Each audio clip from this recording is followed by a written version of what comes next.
अस्सलाम वालेकुम स्टूडेंट्स, उम्मीद है आप सब खैर खैरियत से होंगे और अच्छे से अपनी पेपर्स की तैयारी कर रहे होंगे। तो मैं आज आप लोगों को एक बहुत ही ज़्यादा इम्पॉर्टेंट टॉपिक लेकर आई हूँ। मैं कोशिश करूँगी आपको इस टॉपिक का पूरा जो है अच्छे से समझा दूँ। ये जो है first year semester 2 BSc nursing का एक टॉपिक है, कॉन्सेप्ट ऑफ स्लीप। ये जो है डॉक्टर मिसबा ख़ान का लेक्चर है, उसके PPT से मैं आप लोगों को पढ़ाऊँगी, जो कि हमारे डाउ के पेपर्स में इसी PPT से आएंगे। तो मैं आपको कोशिश करती हूँ मैं आप लोगों को अच्छे से इसको एक्सप्लेन करूँ, तो आखिर तक मेरे साथ जुड़िए रहेगा। तो सबसे पहले आ जाते हैं ऑब्जेक्टिव्स में। ठीक है, ऑब्जेक्टिव्स में सबसे पहले हम डिफ़ाइन करेंगे रेस्ट और स्लीप पैटर्न। सेकंड हम डिफ़ाइन करेंगे term related to sleep and rest. Sleep और रेस्ट के रिलेटेड जो टर्म्स होते हैं उसके बारे में। Compare the characteristics of sleep and rest. Sleep और रेस्ट के कैरेक्टरिस्टिक्स की हम कंपैरिजन करेंगे। Discuss the characteristics of two kind of sleep. Sleep के 2 काइंड हैं, उनके बारे में हम डिस्कशन करेंगे। Enumerate the function of sleep. Discuss factor affecting sleep, identify common sleep disorders, identify condition necessary to promote sleep, discuss nursing process for the patient to promote sleep। ठीक है, इन सब के बारे में हम आपके साथ डिस्कस करेंगे। तो सबसे पहले आते हैं जी स्लीप पे। Sleep is a basic human need. It is universal process common to all people. Sleep enhances daytime functioning and is vital for the conjugative physical and psychological function. GERB 2013। तो sleep क्या है? Human का एक basic need है। जैसे खाना need है, वैसे स्लीप भी बहुत ज़रूरी है। ये एक बेसिक चीज़ है। ठीक है, ये एक यूनिवर्सल प्रोसेस है जो कि सारे लोगों के लाइफ में है। स्लीप क्या करता है? हमारी जो डे टाइम की फंक्शन है उनको इन्हेंस करता है, और जो हमारे जो वाइटल कंजुगेटिव से जैसे कि फिज़ोलॉजिकली और साइकोलॉजिकली जो फंक्शंस हम करते हैं दिन भर, उसको इन्हेंस करता है। We require sleep for many reasons. हमें बहुत सारे रीजन्स है कि हमें उस वजह से स्लीप ज़रूरत होती है। To cope with daily stress, to prevent fatigue, to conserve energy, to restore the mind and the body, to enjoy life more fully. तो हमें कुछ रीज़न्स हैं जिसकी वजह से हमें स्लीप की बहुत ज़्यादा ज़रूरत है। जैसे कि हमें जो स्ट्रेस डेली बेसिस से मिलता है उसको कम करने के लिए हमें सोना ज़रूरी है। हमें जो डे टाइम की फटीग जो होती है, थकावट, उसको कम करने के लिए स्लीप की ज़रूरत है। जो एनर्जी कंजर्व है उसके लिए हमें स्लीप की ज़रूरत है। हमारी जो माइंड एंड बॉडी की रिस्टोर जो भी एक्टिविटीज़ है उनको रिस्टोर करने के लिए स्लीप करना ज़रूरी है। और हमें बहुत पीसफुली इंजॉयबल लाइफ स्पेंड करने के लिए भी स्लीप बहुत ज़्यादा ज़रूरी है। उसके बाद हम आते हैं sleep, A state of unconsciousness. Sleep क्या है? एक स्टेट ऑफ अनकॉन्शियसनेस, यानी एक ऐसा मरहला है जिसमें इंसान अनकॉन्शियस होता है। Sleep is considered as alter state of consciousness in which an individual perception of the reaction to the environment are decrease. Sleep एक ऐसा अनकॉन्शियस स्टेट है जिसमें इंसान जो है अपने जो इन्वायरमेंट है, जो इन्वायरमेंट के जो रिएक्शन है उससे बिल्कुल कट ऑफ होता है। वो बिल्कुल डिक्रीज़ होती है, इन्वायरमेंटल रिएक्शन डिक्रीज़ होती है उसकी जब इंसान स्लीप कंडीशन में होता है। तो अभी नेक्स्ट है हमारा rest. Rest is a condition in which the body is decreased state of activity without physical, emotional stress and a freedom from anxiety। Rest एक ऐसा कंडीशन है जिसमें हमारी बॉडी क्या करती है, बॉडी के जो एक्टिविटीज़ होती हैं वो डिक्रीज़ होती हैं। इसमें फ़िज़िकल इमोशनल्स कम होती हैं और इसमें जो है एनजाइटी से फ्री होता है इंसान, और रेस्ट कर रहा होता है बिल्कुल फ्री होकर, एनजाइटी फ्री रेस्ट होता है इसमें। Rest refer to the state of relaxation and a calmness both physical and mental. Mentally और फिजिकली दोनों तरह से ये माइंड ये रिलैक्स होते हैं और क्लैम होता है। Awareness of the environment is maintaining but motor और conjugative responses decrease.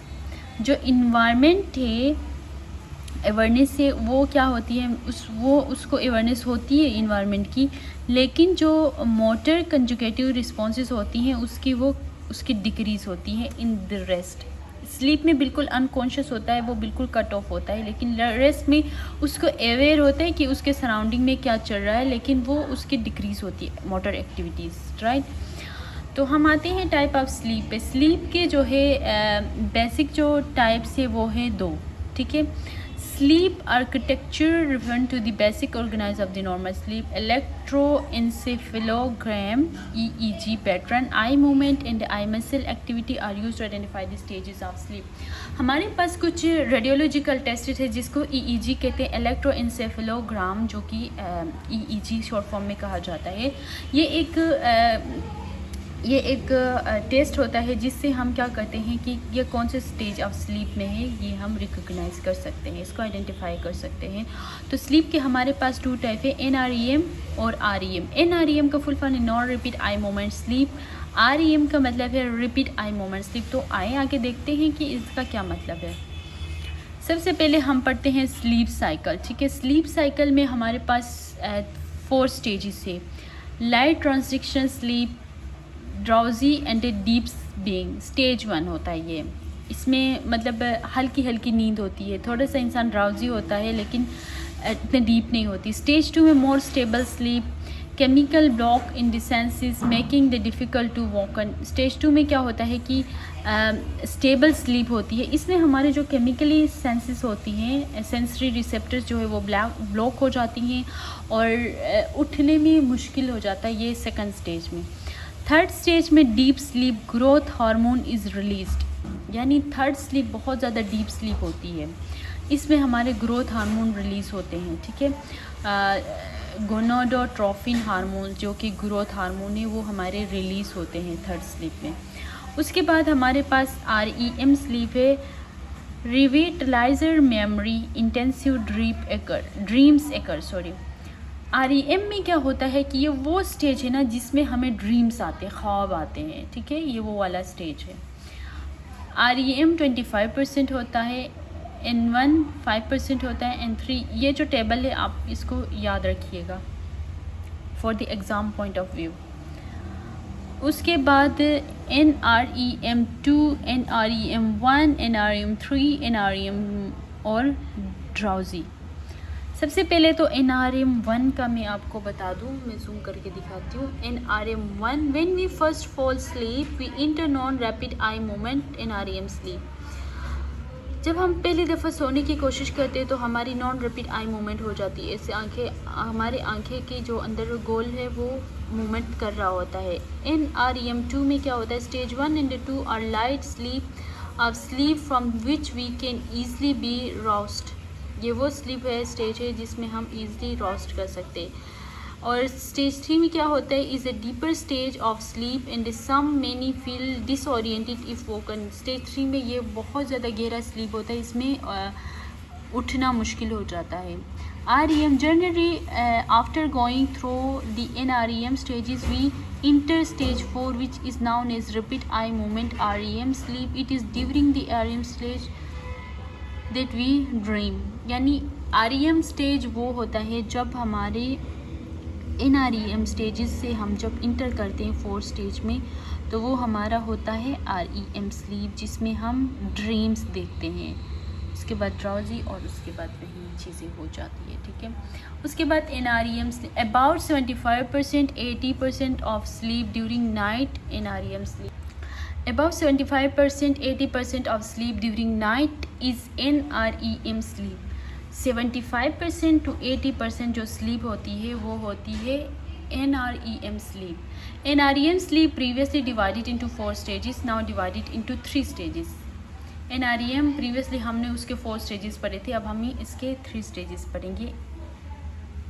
NREM stage 1, NREM stage 2, NREM stage 3 and REM। Stage 1 में क्या होता है, it is the stage of very light sleep and last only for few minutes. ये light sleep होता है, ठीक है। इसमें रिलैक्स, ड्राउजी, आई रोल, हमारे आई साइड टू साइड रोल कर रहे होते हैं, हमारे हार्ट और रिस्पायरेटरी रेट धीरे धीरे से ये कम होते जाते हैं। स्लीपर कैन बी ईजली, यानी जो सो रहा है वो ईज़िली हम उसको वो जाग जाता है। और स्टेज 2 में क्या होता है, लाइट स्लीप होती है, बॉडी प्रोसेसेस जो है कंटिन्यू टू स्लो डाउन, धीरे धीरे कम होते जाते हैं। और जो आई है वो जनरली हार्ट और रिस्पायरेटरी रेट वो जो है स्टिल कम होते जाते हैं और बॉडी टेम्परेचर फॉल होता है।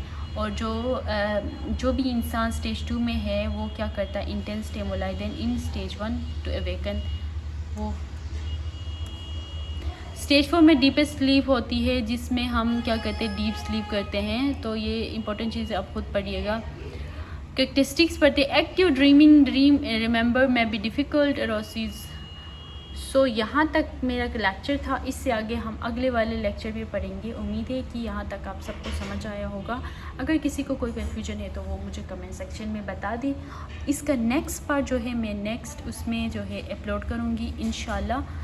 तो जो मेरे चैनल पे न्यू है, अगर आप लोगों को F1 में कोई कॉम्प्लिकेशन है तो आप मुझे कमेंट सेक्शन में बता सकते हैं। मैं आपको उसके हिसाब से, उस टॉपिक के हिसाब से मैं आपके लिए वीडियो ज़रूर बनाऊंगी। तो आज का मेरा लेक्चर यहीं पे मैं ख़त्म करती हूँ। बाकी जो है मैं अगला जो है कल मैं अपलोड करूँगी। आप मेरे यूट्यूब चैनल सब्सक्राइब करें और इसका बेल आइकन ज़रूर दबाएं ताकि आपको हर आने वाली नई वीडियो आप तक पहुँच सके। तो अल्लाह हाफिज़ और बहुत सारा अपना ख्याल रखिएगा।